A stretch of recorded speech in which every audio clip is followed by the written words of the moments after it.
I was a commercial fisherman for the larger part of my working life. We were away often for 6 weeks at a time, and coming home for 3 or 4 days and cramming in as much as you could into a short weekend, and then away again. He wasn't around, but he was always there, which is strange. So he'd be gone sometimes 5 weeks at a time, but he was ever present, and when he was home, he was all in. So I can't remember feeling like Dad was away, and it seems that he was always there in my childhood. He was a tricky kind of lad. He was larger than life, even from an early age. But we prayed a lot about our family and with the family as well. I just wish my dad could see them now, because we're proud of them. They've done well. Both sets of my kids' grandparents pray for my kids on a daily basis, and that's something they maybe don't appreciate right now, but they will when it's gone.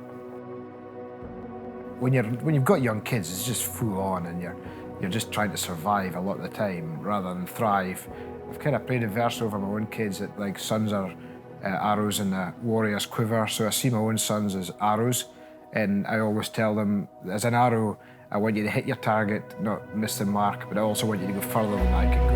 And I think if an archer is firing an arrow, it's because he's trying to penetrate ground that he can't take himself. So I want my kids to go further than I've gone. Oh, my dad was the most contented man I've ever met, but he was thankful for everything. Even when he gave thanks for the food, it wasn't just a rambling prayer. He was honestly thanking the Lord for the food that he was going to eat at lunchtime. But if I had my dad's contentment, I think I'd be a more rounded person today.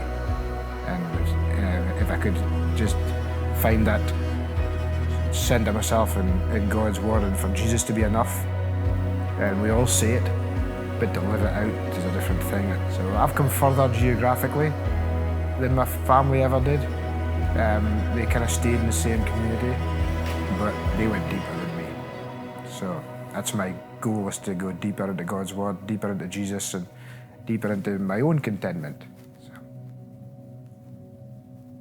Generational faith is not something, it's not a given, but the fact that you've got parents praying for you cannot be underestimated when the next generation follows Jesus. And I largely put down the fact I'm following Jesus today to the prayers of my grandparents and my parents.